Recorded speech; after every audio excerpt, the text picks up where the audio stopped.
Heidi Beirich, thank you so much for joining us on the interview and the Islam Unravelled podcast and webinar.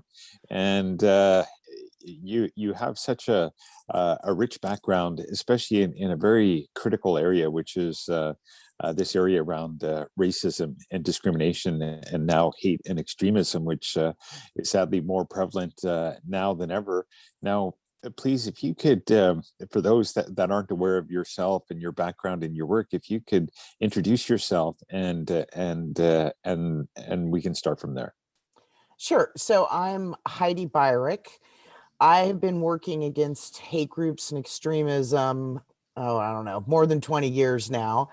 I worked for the Southern Poverty Law Center for 20 years, from 1999 until 2019. And while I was there, I directed a division called the Intelligence Project, which is the specific part of the Southern Poverty Law Center that tracks hate groups and extremists and produces journalism about them and trains cops on them, and everything related to groups that are bigoted or racist or white supremacist was what we covered in the United States. And about a year ago, I left the center to start a new organization with a former SPLC colleague of mine, Wendy Vi, called the Global Project Against Hate and Extremism.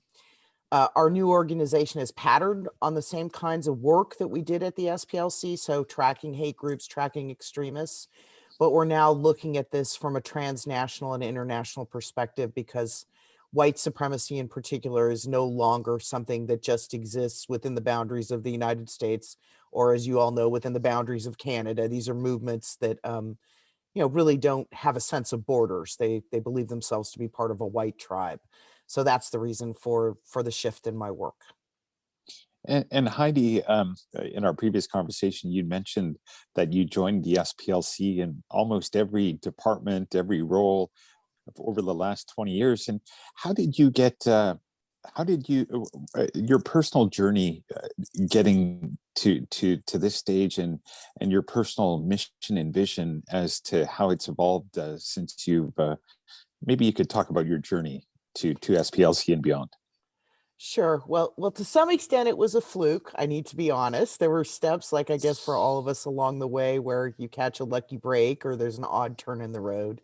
But I had been studying for a long time. I have a PhD in political science from Purdue University. I'd been studying authoritarian governments and extremism as a PhD candidate and undergrad for a really long time. I think the first class I took on terrorism, I was a freshman at the University of Pennsylvania, actually. So I was always interested in these issues, and I wrote about, for my dissertation, I wrote about how the Spanish Constitutional Court helped dismantle the legacy of Franco, right, the longstanding dictator there. So I was always interested in authoritarianism, extremism, military governments, and so on. But I thought when I was graduating from Purdue back in 1998 that I was probably going to become a professor. I had done some nonprofit work, as a volunteer, as a sideline, especially working with human rights groups.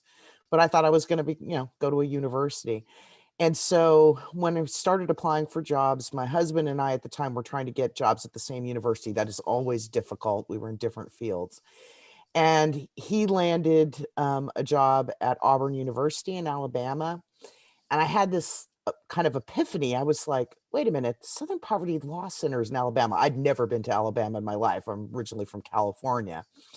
And I knew about the SPLC because when I was in high school in a town called Vista, California, which is sort of north of San Diego, there was a hate group up the road called White Aryan Resistance, a pretty despicable group of people that were actually recruiting kids into their skinhead world while I was in high school. And I had actually a brother of a good friend who got sucked up in that horrible neo-Nazi world. So I sort of kept my eye on SPLC. They had sued this group. They put it out of business because members of the group were responsible for beating and killing an Ethiopian immigrant in Portland back in the early 90s, late 80s, early 90s. So I knew about them. So I went to their website. Back in the late 90s, websites were pretty crude, but they did have an advertisement for an internship. So I just called them up and they hired me as an intern. I don't even think they had a position for me. This was really for kids coming right out of college. So I got there, and I just was very quickly hooked on the idea that, wait a minute, if I do this reporting work and I expose these people who are so heinous and against everything I believe in, right? Their views, I think white supremacy is, one of the worst things mankind has come up with. Well, I can have a direct impact on these movements. And in the first year I was there, we did some very good work, myself and my colleagues, exposing anti-immigrant networks in the United States, some of which are still functioning today. We were able to get a leader of a neo-Nazi group called the American Friends of the British National Party deported from the United States. And that activist angle and being able to really do something about these movements, it hooked me. And so I stayed, right? And then I eventually worked my way up, like I told you before, through every position in the department, and made my way to the top, right? To the directorship maybe about 10 years ago. So that's how I got there. And it got its claws in me. I wanted to do everything I could to stop white supremacy, anti-Semitism, anti-Muslim thinking, anti-immigrant, all these things that are so harmful in terms of domestic terrorism, violence, but also just harmful to people's ability to live their everyday lives as they have an absolute right to. And so that's how I got there, and that's why I stayed. Well, it's great work and important work and necessary work in this day and age. And now, just back to the Southern Poverty Law Center, it's based in Montgomery, Alabama, which is just about an hour drive from Selma, which was in the 1960s a very famous location where Martin Luther King, John Lewis, and other prominent Black activists were fighting for civil rights and anti-Jim Crow. And was that part of the reasoning for the location of the Southern Poverty Law Center, because of it being a hotbed of racial tension and racial divide? Yes. I mean, to be in Montgomery, Alabama, where I lived for many, many years, is to experience civil rights in a very visceral way, right? Many of the battles, oftentimes violent, that occurred over advancing civil rights in this country happened there and in Birmingham, sort of up the road in Selma, as you just described. And the SPLC was founded by two Southern lawyers from Montgomery, and they put it there intentionally because they wanted to continue. This was in 1971. They wanted to continue the battle for civil rights. At that point, we had voting rights legislation, we had the Civil Rights Act passed, and also people don't talk about it much, but there was an Immigration Act that was passed in 1965 that ended racism in our immigration policies. Those are the trifecta of the civil rights achievements in terms of law. But just because you pass a law doesn't mean it's a reality for people. So what they engaged in through much of the 70s and into the early 80s was to sue state agencies, racist organizations who weren't following the law. They were instrumental, for example, in desegregating the YMCA, in changing the way people were elected to state office in Alabama. They desegregated the troopers. It was a whole bunch of cases along those lines. And that's why the Law Center was put in Montgomery. And that was the original intention. Over time, it came to take on a whole bunch of other activities, like the anti-hate work we did, suing hate groups in civil court to put them out of business. In 1991, they launched a program called Teaching Tolerance, which was to, address the education sphere and give teachers the tools they need, in terms of originally anti-bias education, but it became more sophisticated over time to develop into anti-racism education. So, but the original idea was, let's do something right here in the heart of the South that will make civil rights a reality, not just something on paper. Absolutely. And in the United States, with the 13th and 14th Amendment, so promises were made, laws were enacted, but they were not implemented. And for 100 years, the fight for civil rights and personal heroes like Martin Luther King and Malcolm X and James Baldwin and others, that literally they died because or well, not James Baldwin, but Martin Luther King and Malcolm X paid with their lives because of such deeply entrenched racism and discrimination, and people willing to kill because of these beliefs. Absolutely. I mean, the United States, when it comes to our history on race issues, is a disaster. And, you know, let's face it, this country was white supremacist until those bills were passed that I was talking about. It just was. It was obviously more entrenched in the Deep South, but this problem existed in a lot of parts of this country, and people did die for equality. It's a tragic, tragic history that in some ways I think we have not yet even um, sort of dealt with, right? The United States hasn't gone through something like Germany did after the war, where they investigated their past and did something about it and changed their education system. I mean, really a reckoning on all these Confederate monuments that we have littered all across the United States didn't come until 2015, when Dylan Roof killed 9 parishioners in a black church in South Carolina. And, there are pictures online with him with the battle flag. I mean, our record is sorely, sorely lacking when it comes to racial justice. And the events of this past summer with the protests after George Floyd was, killed at the hands of police show how far we still have to go. It's a serious issue. And you brought up Dylan Roof, and Dylan Roof, from reading about him, he's a young man, mental health issues, loner, some history of bullying, and maybe that is a common theme. But they tend to find a tribe or a network that have these type of beliefs, and then I think he did a Google search on white, black on white crime or something like that, and so.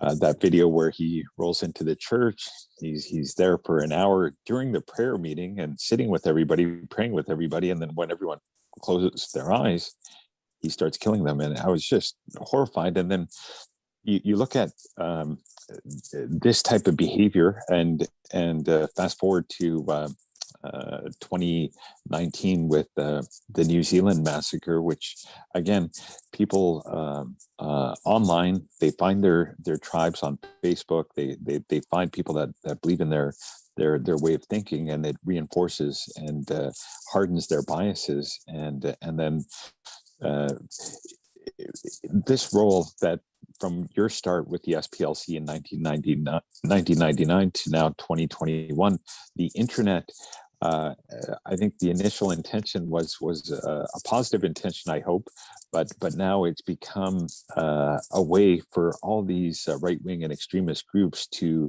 gather, connect, mobilize, and spread disinformation very quickly. The internet has been a horrific accelerant to white supremacy worldwide. Dylan Roof, as you said, was a sort of early example when we began to grasp what the power of the web would be in terms of basically radicalizing thousands and thousands, predominantly young white men, into these ideas. Dylan Roof did it through Google searches, but I think social media has been far more impactful, actually, because, until the Charlottesville rallies here in the United States that led to the death of a protester, these were, people chanting anti-Semitic ideas. The rally was held in support of Confederate symbology. It was, packed with all kinds of white supremacist groups. Until that horrible weekend in August 2017, the web was basically treated like the Wild West. None of the big mainstream providers like Facebook or Twitter or things like PayPal, they let their services be used by anybody, however, whenever. And as a result of that, they created an entire online universe. I mean, I can include gaming apps. There's all kinds of ways this happens, where people were spreading really noxious ideas. Probably the most dangerous idea, because it's connected to so many terrorist attacks, including Christchurch, New Zealand attacks, is this idea of a great replacement or a white genocide, that white people somehow are being replaced or removed from the countries that, in this formulation, they deserve to control, which are places like in Europe, the US, Canada, and so on. And they're being replaced by non-white immigrants. Oftentimes, this has an anti-Semitic spin, right? This is happening at the hands of Jews. This idea is now rampant across the web and has inspired multiple attacks, inspired Christchurch, inspired the attack on a Pittsburgh synagogue a few years ago, the Tree of Life synagogue, the El Paso Walmart attack, which was directed at Latinos.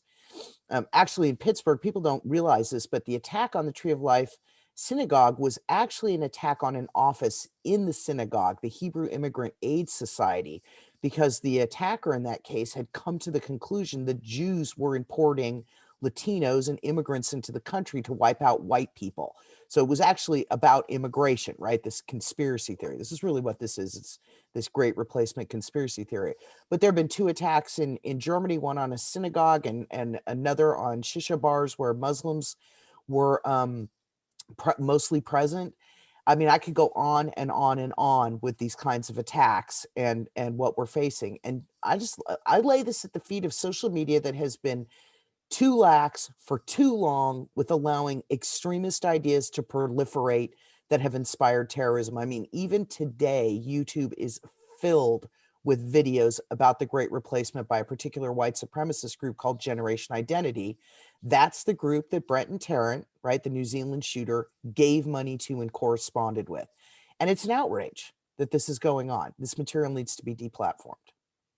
And in your opinion, like we spoke to your colleague Richard Warman, or one of the gentlemen you referred us to in Canada, and this theory of the Great Replacement and Facebook and these other mediums where you'd have to work hard to find a lot of this information before the prevalence of social media. And I read your report on Facebook and all the various instances that it's been complicit as a platform for not stopping disinformation or taking down pages that are advocating for violence or advocating for extreme views. Now, this research that you did specifically on Facebook, please talk about that and kind of the research that went into it and the examples that you brought up, including Myanmar and the Rohingya genocide.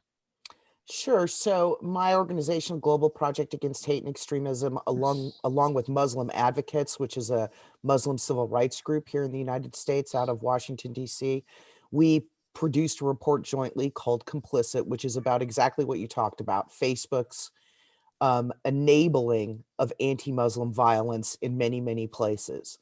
And we looked at, I think, 10 different parts of the world where offline violence was led from the internet, right? In other words, driven off of Facebook's platform. And it has been absolutely devastating for Muslim populations around the world. In particular, this has been an issue for me. I don't know how many times I've tweeted at Facebook, deal with your anti-Muslim hate problem. This is ridiculous. But in Myanmar, Facebook was fingered actually by the United Nations Rapporteur as having enabled the Rohingya genocide because they allowed Myanmar officials, in particular army officials, to orchestrate that genocide off of Facebook. And it wasn't like they didn't know it was going on when it was happening. In our report, we document how people kept telling them, you need to do something about this. You need to do something about this. In one case, a researcher on this issue actually went all the way to Menlo Park, California from Myanmar to throw out the warning signs, and nothing was done. As short ago as February 2020, there were anti-Muslim riots that happened in New Delhi in India that were instigated by politicians associated with the ruling party there, the BJP, and that led to dozens and dozens of deaths. Once again, Facebook didn't do anything. We saw the same thing in Sri Lanka, which was attacks on Muslims orchestrated off the platform. I could go on. This has happened in a lot of places. So Facebook, by not taking these issues seriously, and of course, it's not just about Muslims, there are other populations who are targeted as well, depending on the country. But for some reason, I just feel like Facebook, just when it comes to the Muslim issue, they just don't take it seriously. I mean, they were upbraided for this by their own civil rights audit, which came out about a year ago, and still haven't taken action. But Facebook has been responsible for allowing its platform to be used for mass killings all the way up to genocide. This is an astounding thing and should not be happening. And with all our engagements with Facebook, they are lacking genocide protocols.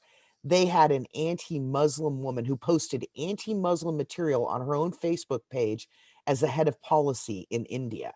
She finally stepped down this past fall after a campaign by my organization and dozens of others around the world, saying you cannot have this woman in charge of Facebook in India where Muslims are getting killed because of stuff on the platform. So there's a real rot when it comes to this stuff. And there's more than this. There's a lot of far-right leaders who have demonized populations in a whole lot of countries who are given a pass for newsworthiness. We could talk about Donald Trump here, to attack various populations from Facebook, and their material doesn't come down. And it's been a disaster for vulnerable populations around the world.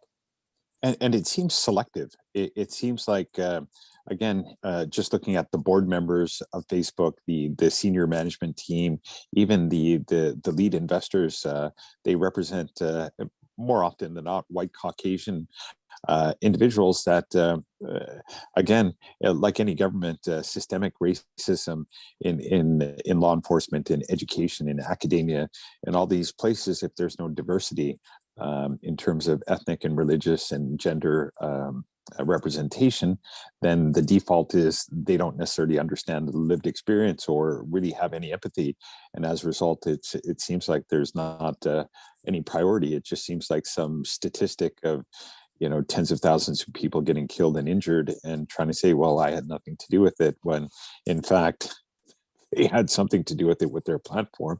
So in the response back, when complaints are made to Facebook or YouTube, what is the typical response? Newsworthiness, the First Amendment? What are their rationale? Why do they justify keeping that hateful content up? Well, here there is a big difference depending on which platform you're talking about, actually. Like, for example, if you were asking me this question about Twitter, let's say 12 months ago, I would have told you Twitter was a cesspool with no rules, didn't apply any rules. I'd go on and on and on about how terrible it is. That has completely changed with Twitter over the last 6-8 months. They put in place some very strong policy statements. You really aren't supposed to be allowed to use hate speech on the platform. They've deplatformed a whole lot of accounts, including all of the generation identity people. So there's a lot of work still to be done. I mean, there's some prominent white supremacists on Twitter, which irks me greatly, but it's a lot better, like loads better than it was 8-12 months ago. The same is true of Reddit. People don't realize this, but Reddit is the largest website on the internet. Get your mind around that. It is huge with millions of users. And in 2015 or 2016, a colleague of mine at the SPLC wrote a story calling Reddit the largest hate site on the internet. It was disgusting. I mean, it was just filled with racial slurs. There was no distinction between Reddit and, say, Stormfront, which is the oldest hate site ever put up, and its motto is white pride worldwide. Well, Reddit has put a stop to all of it. They have deplatformed everything, completely rewritten their policies. I mean, it's an astounding shift. Facebook has done some, but not enough. Oh, and I should say, you asked this question about the First Amendment. When we first started lobbying tech companies to clean up their sites, that's what we heard. The First Amendment, etc. But the fact of the matter is that Facebook, Twitter, they're not the government. The First Amendment is about the government not restricting your speech. A private company can do whatever it wants as long as it applies sort of standards in an equal way. Just like if I owned a restaurant, I don't have to let a Klansman come in there and preach to me his views, right? This is absurd. So the First Amendment argument was always heard. It was this kind of libertarian ethos until Charlottesville. And that's when it began to change. So let me get back to Facebook. Facebook continues to have serious problems when it comes to anti-Muslim hatred. I'm going to keep pounding that nail as long as I have to. On the other hand, they have done some good things. They've banned blackface. They banned Holocaust denial. They banned militias in the fall. They banned QAnon. Many people, including myself, would say too little, too late. By the time you were banning these things in November, all these people were riled up. Yeah, and they were going to end up at the Capitol, right? I mean, this was orchestrated off Facebook. But they made some steps. So I don't want to paint them with a completely broad brush about hatred. They've got a lot of work to do, but there have been positive steps. More needs to be done. And you have to look at each of the platforms in that way. One thing I'm particularly worried right now is there's a developing international infrastructure in the Global Internet Forum for Counterterrorism. Most people don't know what that is. They've never heard of it. but it's where tech companies come together to deal with terrorist content. And this started with deplatforming of groups like ISIS and Al-Qaeda. Now, of course, they're being pressured to deal with the number one domestic terrorism threat in most Western European countries, the US and Canada, which is now white supremacy. And there's this great reluctance to treat that the same as Islamic extremism had been treated. And I'm very, very concerned that we're going to have some massive battle over this issue to make sure that white supremacy is treated on a par as other forms of extremism, because it's ridiculous to leave a loophole there. And I can just feel the backsliding right now by these tech companies not wanting to wade too deeply into this issue, unfortunately. And do you find, like, worldwide now, with the reach of the technology companies are unprecedented? Facebook, between 2 and 3 billion users. So really, a lot of people are getting their news, their friends and neighbors and community tribes sharing their respective views online. It is creating an environment in which, in the wrong hands, it can be used very quickly for nefarious ends. And just like in a real riot, it's 10, 20, 30 of the initial instigators, and then thousands of people follow suit.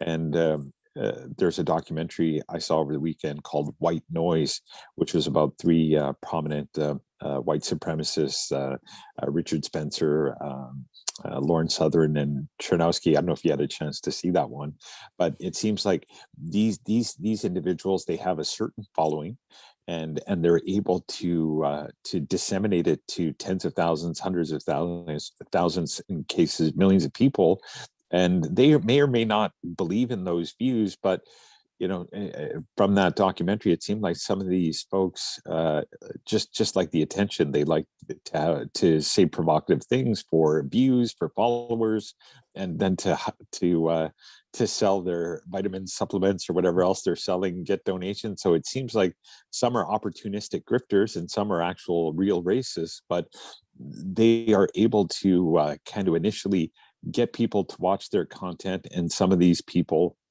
including the person in New Zealand, Tarrant, watch this stuff, reinforces their bias, and then some of these become radicalized to violence. And in this particular case, and we've invited you to speak at our event marking the 2nd anniversary of the New Zealand massacre, and that country has done quite a lot of work to kind of prevent, or plan to prevent, similar things from ever happening again.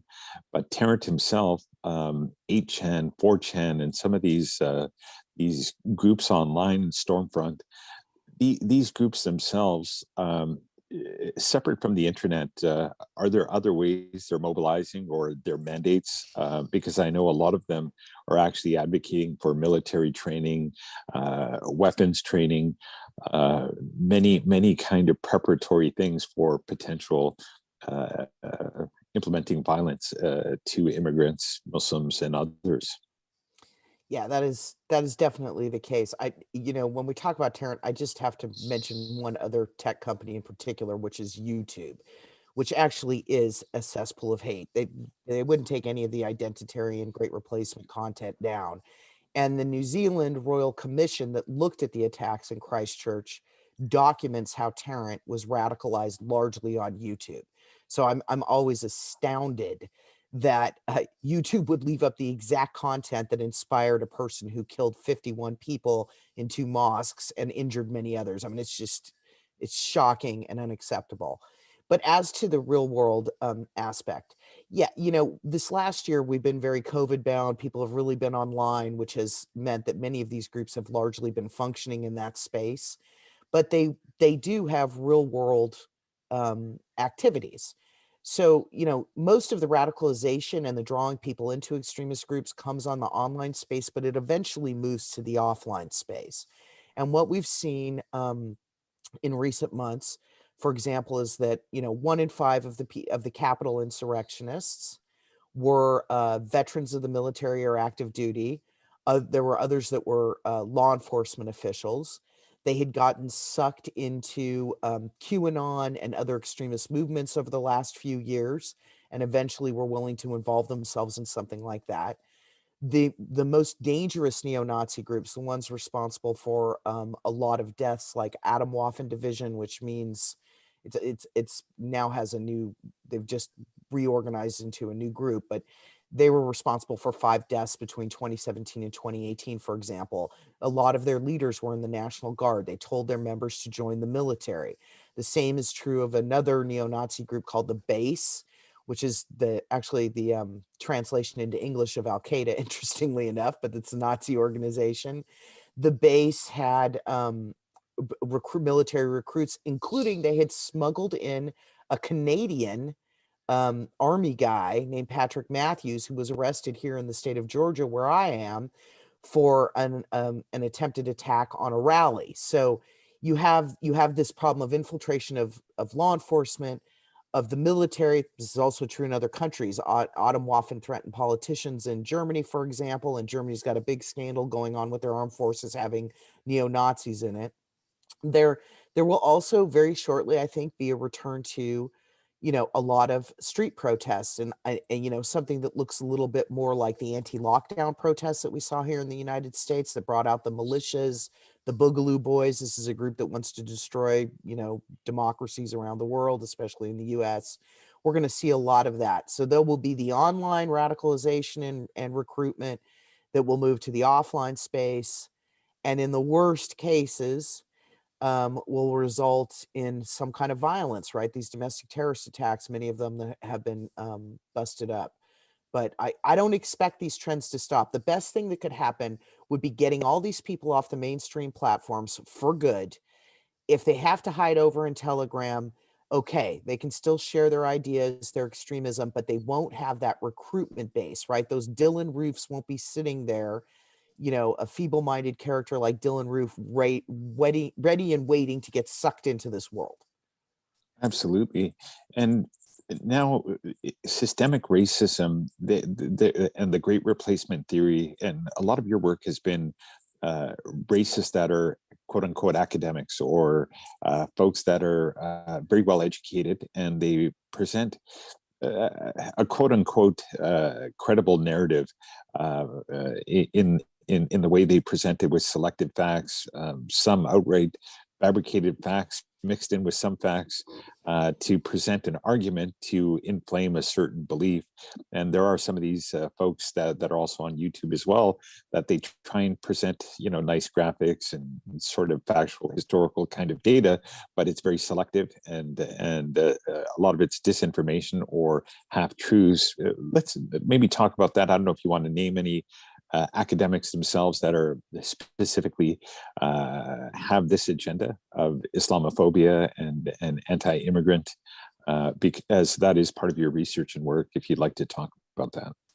Sure. Well, we shouldn't get the image in our head that everybody who's involved in spreading these heinous ideas is a skinhead, in boots and a shaved head, or is, a Proud Boys thug who wants to street brawl. There's a whole sort of suit and tie version of white supremacy and similar things that are out there in the white supremacist world. Let's not forget the guy who wrote the book The Great Replacement, who put this idea out, is a French academic, right? Raymond Camus.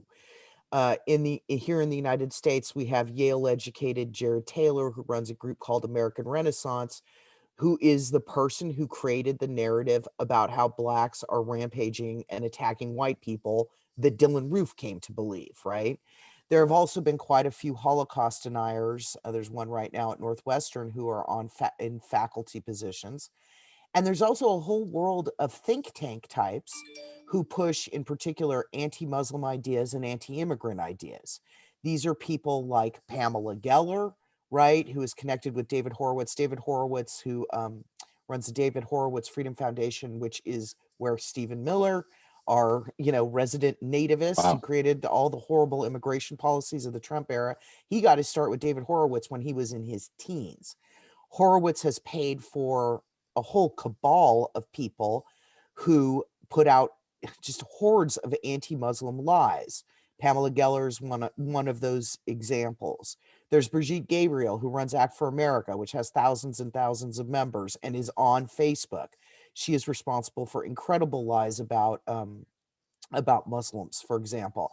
And these are people who don't look like street thugs, right? They're dressed in suits, they're nicely made up, and they put a veer of sort of academic seriousness on their work, but it's not real. It's not real. This is just terrible stuff. Frank Gaffney, I'd have to mention him too, another Islamophobe here in the United States who's done a lot of damage in the way he paints Muslims.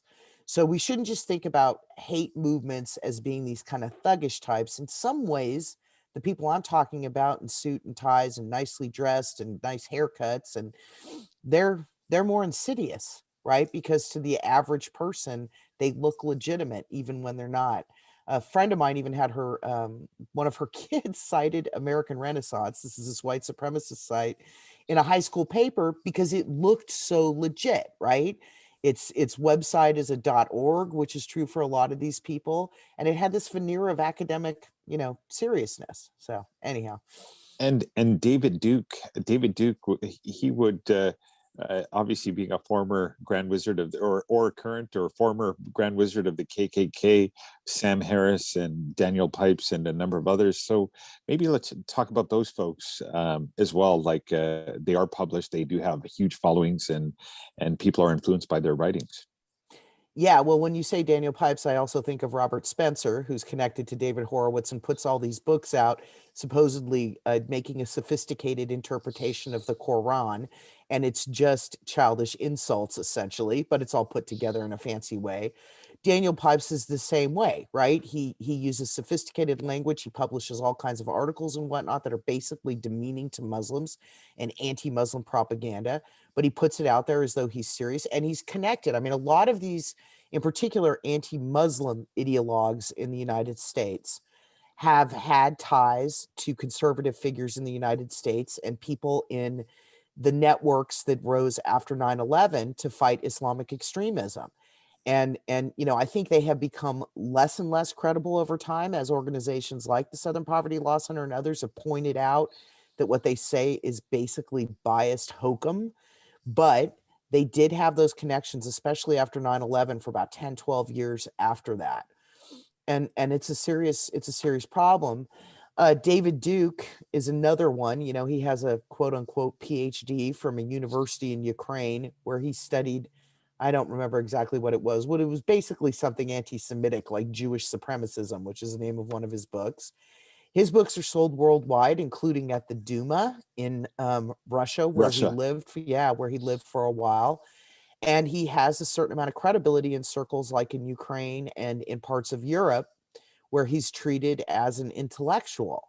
And he's not. And I should say, one of the things about David Duke that is the funniest things is I wrote a story when I was at SPLC about how one of his books is just a straight ripoff of another anti-Semite, this guy named Kevin McDonald, who was a professor at Cal State Long Beach for years and was pumping out all this weird stuff about how Jews are genetically driven to destroy white societies. I mean, basically the Great Replacement idea without putting a name on it.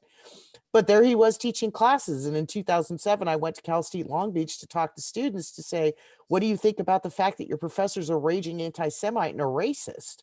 And it caused a huge kerfluffle. This is the activism that I liked, right? A huge kerfluffle at the campus, because how could you, as a student of color or a Jew, feel safe in that classroom or feel like you were being treated fairly, right? This guy literally wanted to tax Jews more so that they would have less access to colleges and all kinds of stuff. I mean, it's just a lunatic idea. Thank God he's retired.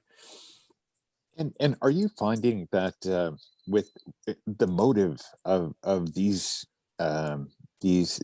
folks, like I was reading a book called The Islamophobia Industry by Nathan Lean, and he in the book he was talking about over $100 million is spent on Islamophobic content, and where's that money coming from? Like, is there money in racism where they can raise the money from sympathetic sources, and there's some sort of economic incentive to perpetuate this hate to keep donations and followers? This is a very important thing that you're talking about here. So the Council on American Islamic Relations here in the United States, I think about 3 years ago, CARE, it's usually known as, put out a report that looked at how many foundations were funding the Islamophobia network. the Center for American Progress, Faz Shakir, who used to be the editor at their blog Think Progress, also did a report on this, tracking the money. And it was a little shocking how many big American foundations were pouring money into like David Horowitz's hands. I mean, I'm talking millions and millions of dollars. I can't remember what the totals were, but there was a network of, I don't know, 36 right-wing foundations who were spending millions and millions of dollars a year to prop up this essentially artificial network, right? These people didn't really have grassroots support, right? They had a few big foundations that were giving them big money to pump out all this anti-Muslim content. And everybody was connected to everybody in that world and to the same foundations. In fact, with a friend of mine who worked at CARE at the time, we launched a program to try to get the foundation world to stop giving money to hate groups. I could say something similar about the anti-immigrant world, where there's, in fact, in that case, one foundation that props up by more than 50% the budgets of hate-driven anti-immigrant organizations. And we're still sort of doing this work, trying to convince foundations you should not be giving money to hate groups. You are fueling the exact activities that are tearing the fabric of this society and destroying people's lives. And God knows philanthropy should have nothing to do with that. And now even not only that kind of funding from foundations, but these large news organizations like Fox News and opportunists and business people like Rupert Murdoch, and the history of Fox News with Roger Ailes is the market that was underserved was the Middle America, the right-wing market. Up until Fox News was founded, CNN and MSNBC, CNBC, these were the primary sources of news, which were more left or center-left type news organizations.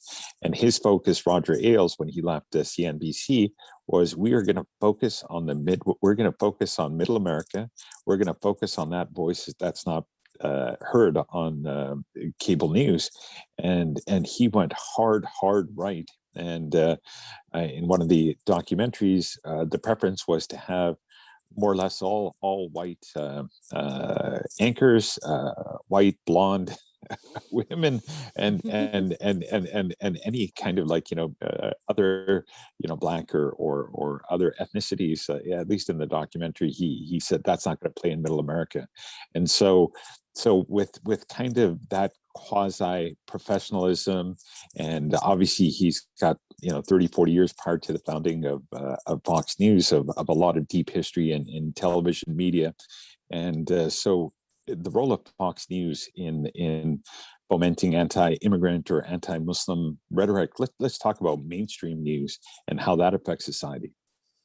Well, this is something that doesn't get as much attention as it deserves. We talk a lot about the online space, the social media platforms, and how they're driving radicalization.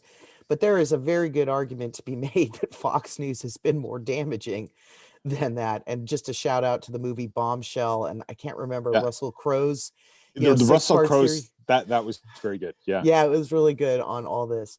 But yes, Roger Ailes turned Fox News into one of the biggest propaganda places for anti-immigrant and anti-Muslim thinking. And I think many of us would argue that Tucker Carlson, who's their big draw commentator, basically has been spouting versions of white nationalism for the last couple of years, including at one point the Great Replacement and other lies like South African white farmers are being killed in mass by black. It's just it's all BS, right? And Fox News pounds and pounds and pounds these issue. It allows hate group leaders from anti-immigrant outfits like the Federation for American Immigration Reform, anti-Muslim outfits like the Center for Security Policy, people like Brigitte Gabriel of Act for America, they get a platform there. Jeanine Pirro, one of their commentators, is constantly lying about the Muslim population and demonizing the Muslim population. And they have a lock on a certain segment of this country that watches absolutely nothing else. So they are indoctrinated day in and night out with these ideas. And there's a lot of arguments that could be made that, without Fox